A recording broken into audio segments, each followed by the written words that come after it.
Exactamente, lo presento.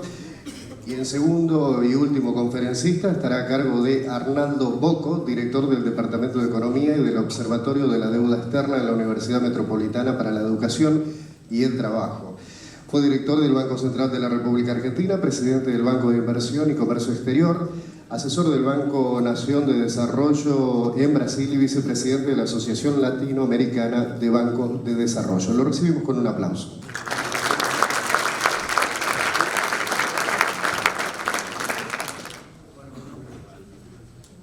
Buenos días, muchas gracias por la invitación, muchas gracias a SAR y a los directivos, tanto de la Asociación Internacional como la local y la nacional y la local, que nos han invitado a participar en esta reunión. Gracias, Eduardo, por esta gentileza que has tenido con nosotros. Y también le tengo que agradecer a Miguel Pese mucho, porque trabajé varias veces con él en distintos ámbitos, y es quien logró potenciar y ayudarme a evitar que fuera mucho a resolver mis problemas al psicólogo y lo resolviera en el puesto de trabajo. Fui presidente de la Corporación del Sur y en esto que él defiende como posición, digamos, hago toda esta introducción hasta que me traigan la máquina. Le dije, Miguel, mira, había creado la Corporación del Sur, lo había votado por unanimidad en la legislatura, el jefe de gobierno me había impulsado para que fuera presidente, y es muy difícil empezar de cero algo, pero Miguel me la hizo bastante más difícil. Me dio como oficina un puente, ¿no? Y yo dije, bueno, vamos a ver qué hacemos en este puente, digamos. Y ahí hicimos la corporación. Un puente emblemático. Un puente emblemático, el puente Alsina, en la ciudad de Buenos Aires, que todos reconocerán. Un lugar muy lindo, hicimos muy lindas oficinas en el puente, pero era un puente. Nos ayudó a bajar el gasto público eso, porque evidentemente no pagamos alquiler. Y la obra social la paga cada uno, digamos. Bueno, no sé si me va a ser tan fácil esto de acá, pero no tengo mucho más alternativa. Yo, miren, voy a hacer una cosa. Yo les cuento, en el año 2016 ingresé a trabajar a la Universidad Metropolitana y le propuse en ese momento al rector un tema que fue una intuición, llamémosle, derivada de la experiencia, y le dije, mira, ¿por qué no armamos un observatorio de la deuda? Yo estaba empezando la carrera de Economía, dirigiendo el Departamento de Economía, y armamos un observatorio de la deuda. Porque nos parecía que la dinámica que iba a tener el gobierno en la colocación de deuda iba a ser un pilar importante. Y estas son las cosas que uno sabe cómo comienzan, pero nunca cómo terminan. Es más, cuando vean los números al final, van a ver que la incertidumbre es mucho mayor que en el 16, digamos, de cómo puede terminar. A partir de allí empezamos a hacer informes periódicos. Estamos en el 17º que presenté acá, que es de abril. A fines de mayo vamos a presentar el 18º. Y cada uno está focalizado en una serie de temas. En este estamos focalizados en los vencimientos de la deuda y en las emisiones. Es un estudio exhaustivo porque en realidad, si algo tiene esto, es que no tiene mucha transparencia. Entonces no hay un ámbito del Estado donde uno acude, como presentó Sibila recién, y navega y dice, bueno, mira, hay tantos bonos, etc. Para hacer eso está privatizado. Hay que bajarlo de Bloomberg. Y no de cualquier Bloomberg. Tenés que ir a una mesa de operadores de Bloomberg. Entonces, nosotros logramos eso y ahí uno más o menos tiene en claro cómo es el vínculo de la deuda, el mercado, cómo aprecia el mercado, dónde está colocada, quién es el tenedor de deuda y cómo se maneja, digamos, las emisiones. Las emisiones de deuda están expresadas en cifras que son un poquito, digamos, mucho más importantes. Hay muchas características de este periodo. El primero es que no hay en la historia proceso de endeudamiento tan veloz como el que hemos tenido en 3 años, contando lo del Fondo Monetario. Si sumamos toda la deuda emitida, incluyendo el fondo, estamos en los 185.000 millones de dólares. Aproximadamente, digamos, se ha emitido deuda en estos días, probablemente en mayo se ha pagado deuda, vamos a ver el saldo cómo queda, pero es una cifra realmente muy importante y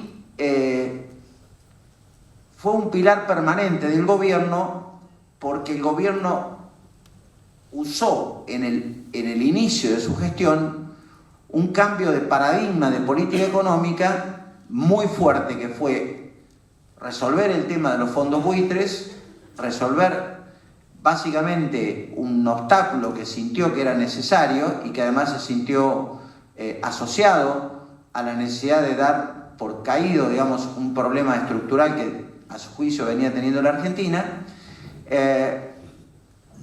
Abrió la economía, abrió comercial y financieramente la economía, fue desarmando todo el sistema que había permitido desendeudar a la economía y fue preparando un mecanismo que después tuvo consecuencias bastante complejas y estableció como esquema de financiamiento del Estado y también de la actividad privada la colocación de bonos internacionales denominados en moneda extranjera.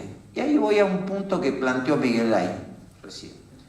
Si nosotros lo hicimos en uno de los informes, después lo voy a decir en la web donde se consiguen, si uno mira, Argentina está entre los 3 países emergentes que más deuda ha emitido en los últimos 3-4 años.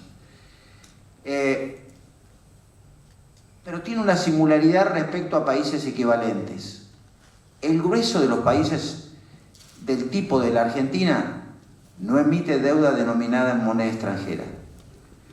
Brasil, que tiene una deuda más o menos parecida con relación al producto, como tenemos nosotros, emite su deuda denominada en reales. Por eso ustedes verán que hoy el dólar vale 46 pesos y valía 3, y el real, que valía 3, hoy vale 4. Entonces, el hecho de tener una masa de deuda obliga a una administración de la moneda local de una manera muy distinta, más allá de el fenómeno de la dolarización de carteras que tiene la Argentina, que lo incentivan parte de las políticas públicas, con muchos gobiernos. En particular, cada gobierno se especializa en utilizar mecanismos directos o indirectos para fomentar la bimonetarización de la economía y, bueno, en definitiva la deuda pasa a ser casi un actor importante en ese sentido. En el año 19, hasta abril, se habían emitido 32.000 millones de dólares. Les digo que estamos hablando de cifras que hoy tomamos con alguna naturalidad, pero me recuerdo cuando yo estaba en el Banco Central, tenía un presidente pasado de la Unión Industrial que decía, ¿por qué no se dejan y ustedes emiten 50.000 millones de dólares y resuelven el tema que tiene la Argentina? Y a mí me parecía prácticamente una locura. Si eso me parecía una locura, esto me parece ya casi una cosa que llega al paroxismo. En el 19, las emisiones totales, que ahí están marcadas por cada uno de quienes se han emitido, la deuda total, incluyendo la local, llega a una cifra muy relevante. La presentación va a quedar aquí, después la pueden consultar con más detalle. De todo el periodo, si sumamos del 2015 a la fecha, tenemos casi 190.000 millones de dólares emitidos. Hay una parte que es del gobierno federal, hay una parte que es de los gobiernos provinciales, hay una parte que corresponde al sector privado, y ese sistema funcionó muy aceitado hasta marzo del año pasado.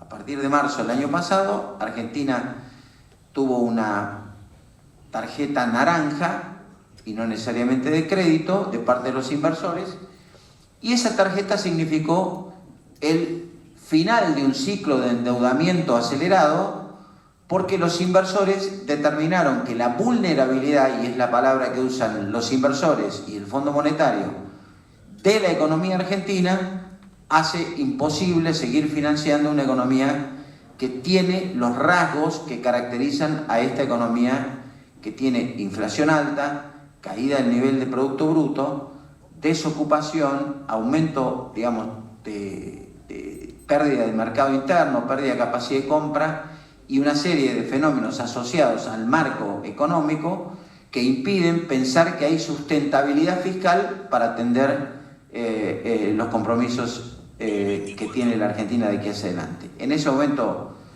vino el ministro de Finanzas, que era el que manejaba las relaciones con el mundo financiero, y la tarea del gobierno ya ahí no fue emitir deuda, fue conversar con los inversores para evitar que vendieran los bonos argentinos, cosa que logró parcialmente, porque los inversores se desarmaron de bonos y la Argentina tuvo 2 corridas en el año 18 bastante importantes que hicieron obviamente provocaron un efecto negativo sobre el tipo de cambio y estamos en donde estamos hoy.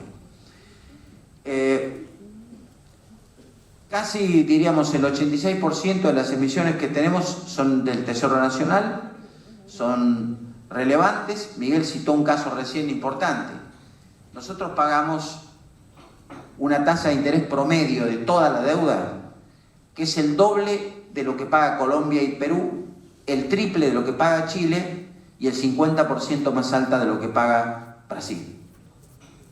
Esa es la tasa final, digamos, los rendimientos de la deuda argentina, sin contar los de hoy, porque los bonos hoy rinden un 20% en dólares, que es una cifra que no existe, es una tasa, digamos, incomparable. Significa que Argentina no podría salir a colocar deuda privada, solo puede, lo que está probablemente discutiendo el gobierno en este momento es conseguir líneas de liquidez con la Reserva Federal o con el gobierno de Estados Unidos en caso de que tuviera una corrida cambiaria fuerte. Al final lo vamos a ver. Los indicadores de deuda han ido empeorando, digamos. Fíjense ustedes, en el 2015 teníamos 235 y hoy estamos en 350, 360, y con relación al producto teníamos 37, que en realidad, corrigiéndolo un poquito, da 39,5, y hoy tenemos casi el 90% del PIB con las últimas emisiones, que es un dato de sustentabilidad importante que miran los inversores. También aumentó la deuda de las provincias y la deuda de los sectores privados, y bajó la importancia de la deuda intrasector público y creció la importancia de la deuda con el sector privado y con los multilaterales. La deuda pública con los privados sobre el Producto Bruto alcanza al 38%, es una cifra que creció también en este periodo, digamos, y coloca, a medida que transcurre el tiempo, a la Argentina entre los 3 países, con Turquía, Egipto y países mucho más pequeños, países de alta vulnerabilidad que todos los meses en los indicadores de las calificadoras de riesgo, como de las agencias que siguen la deuda que se denomina técnicamente performing, o sea, la deuda que tiene cotización en los mercados secundarios, observando que la Argentina tiene un nivel de vulnerabilidad que hace muy difícil la sustentabilidad en el largo plazo. Bueno, básicamente hay un punto central en esto, que yo no puse en ninguna presentación, pero está en presentaciones dentro del observatorio muy trabajadas. La Argentina perdió poder de fuego no en el Banco Central, en el sector externo.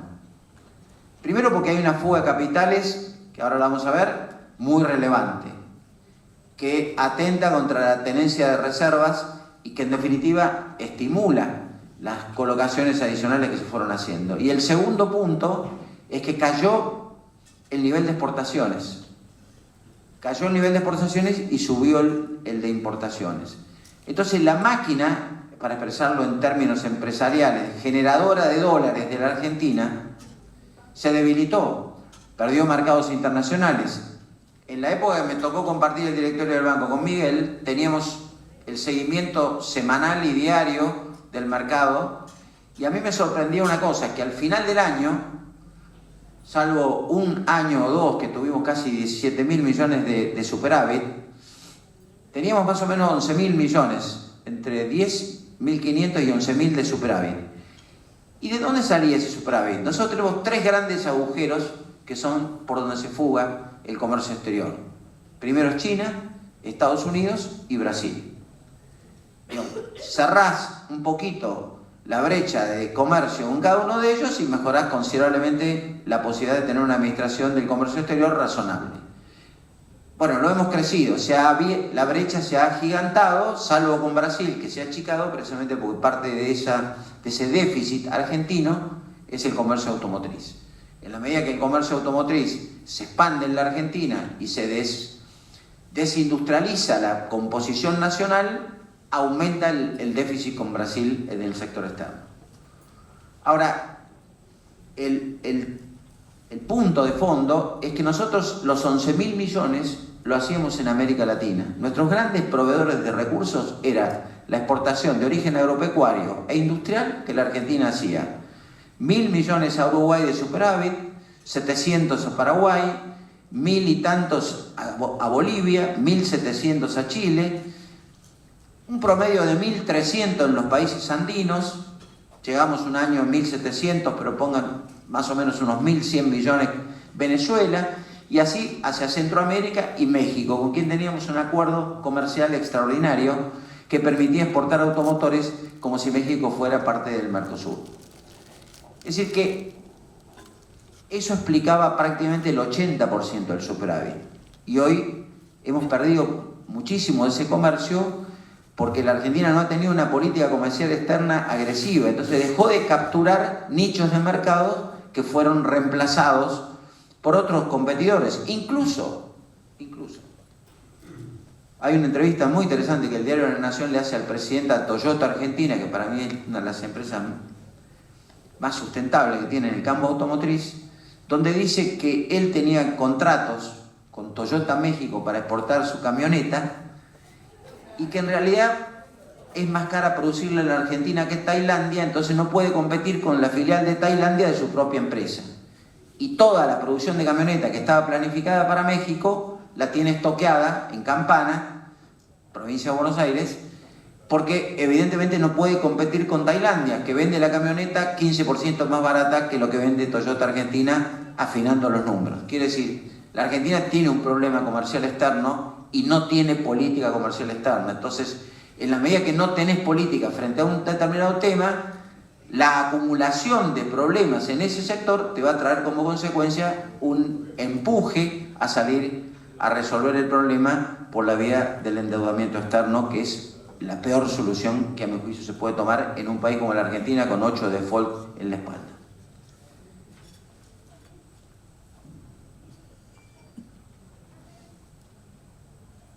Bueno, miren los gráficos, el stock de deuda como fue subiendo,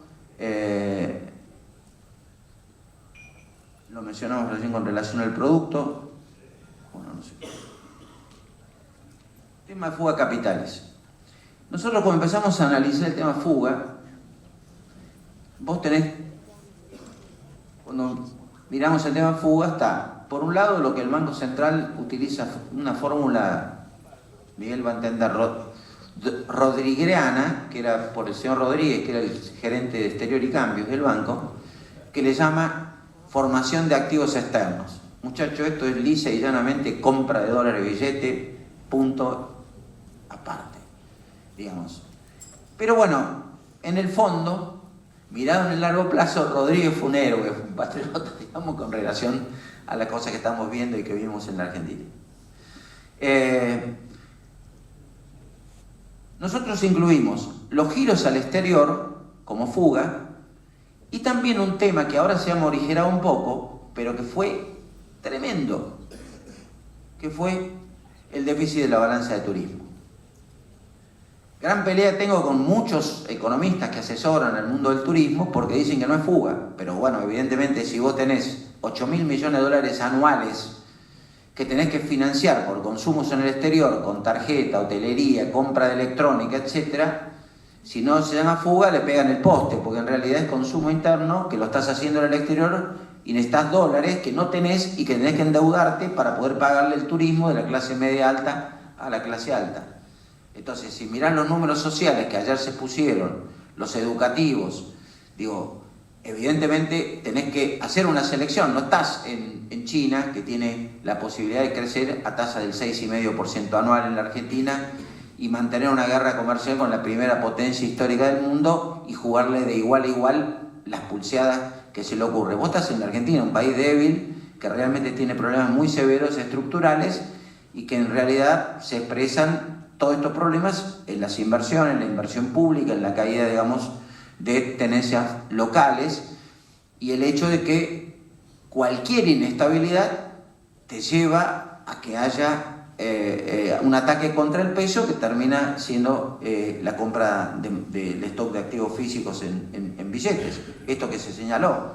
Fíjese que hubo días que subía el tipo de cambio porque no había disponibilidad de billetes en la Argentina. Entonces hay 3 bancos en la Argentina que importan billetes y su gran negocio es importar billetes en dólares. Usted imagínense lo que piensa la Reserva Federal, digamos.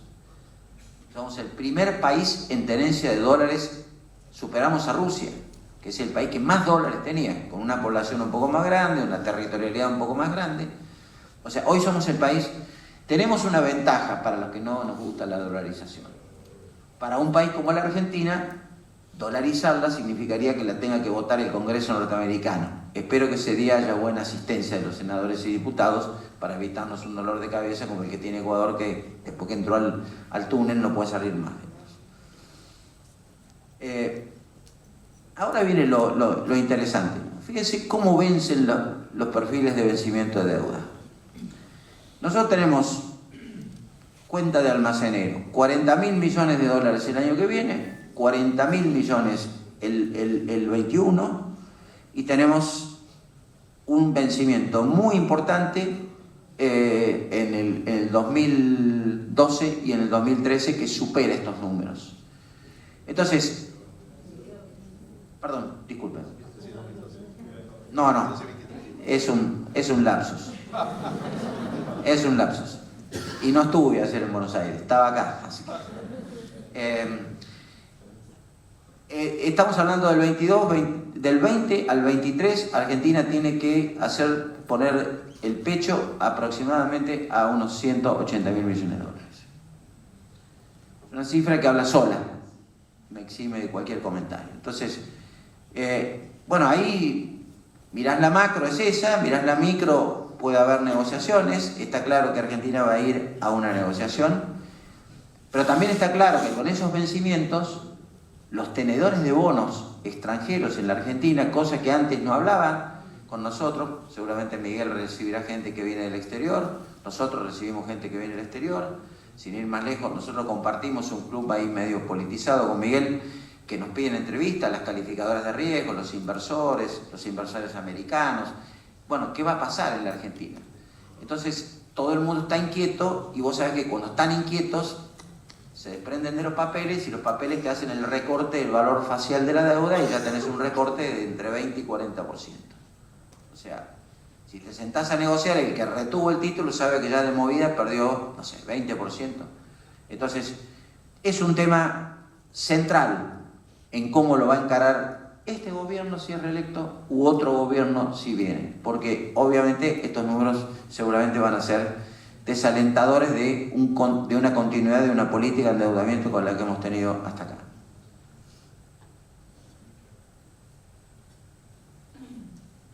También tenemos la novedad que la Argentina tiene deuda a 100 años, que se llama perpetuidad.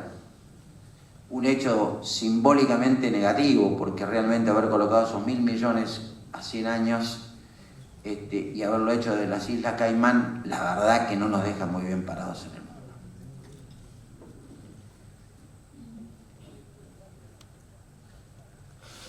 Bueno, ahí están los vencimientos en moneda extranjera. Ahí están los valores que tenemos entre vencimientos con los privados y con el Fondo Monetario.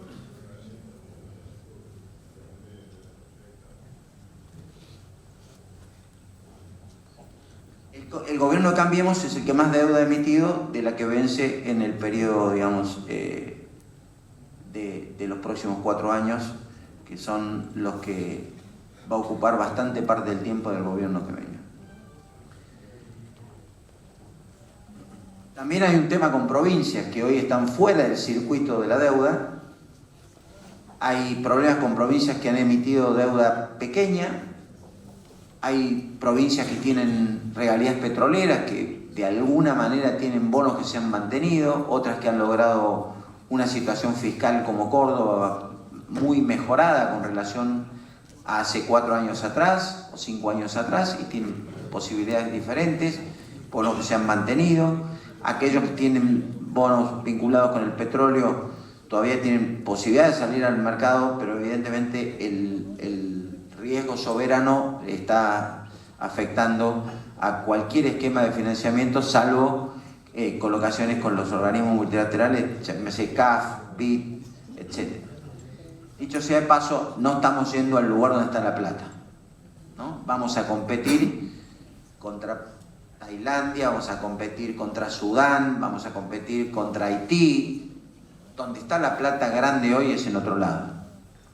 La plata grande hoy está en los organismos multilaterales de Asia.